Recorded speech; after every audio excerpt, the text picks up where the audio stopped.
Muchas gracias, presidente. Primeramente, sea usted bienvenido, señor canciller, a este Senado de la República, a este diálogo republicano. Ya se han apuntado aquí por algunos de mis compañeros algunas de las deficiencias de esta administración en materia de política exterior y es importante, señor secretario, que se tome nota de ellas.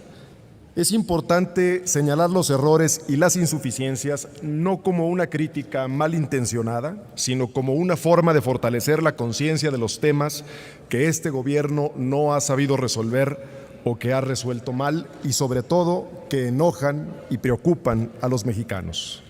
Poco o nada se puede hacer si no tenemos la capacidad de reconocer los errores y sobre todo de reconstruir rápidamente la solución efectiva frente a la amenaza de los intereses de México y los mexicanos. Primeramente, comienzo con el ya antes citado tema del muro. Aquí permítame discrepar, señor secretario, del posicionamiento que usted hizo hace un momento. No pienso que la posición del Gobierno de México haya sido ni enérgica, ni enfática, ni clara. La explicación de que la decisión de construir el muro corresponde a una decisión soberana, a una decisión de seguridad interior de otro país, pudiera tener cabida y pudiera ser suficiente si estuviéramos hablando de otro contexto y de otra circunstancia. En este caso no es así. No es suficiente y no solamente no lo es para mí, sino lo es para millones de mexicanos que están del otro lado de la frontera, a quienes he visitado junto con algunos otros compañeros y que demandan claridad en este tema. Ese argumento no satisface. El rechazo del Gobierno de México debe ser enérgico y enfático, contundente, no solo porque el muro representa un agravio para nuestra sociedad y para los mexicanos, sino porque constituye, sobre todo, un agravio para los valores que definen la sociedad del siglo XXI.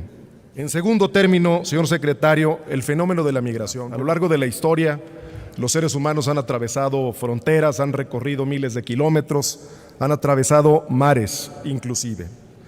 Cualquier intento artificial por detener este fenómeno será derrotado tarde o temprano. De eso estamos convencidos porque la búsqueda del bienestar que implica la migración no es un asunto coyuntural, es un tema consustancial, le decía yo, al ser humano.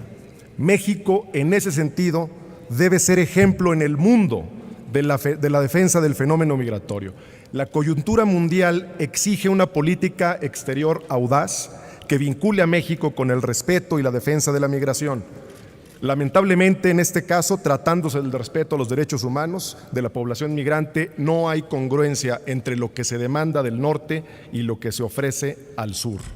Es indispensable que el Ejecutivo actúe con responsabilidad y congruencia en el respeto de los derechos humanos, exterior particularmente con Estados Unidos.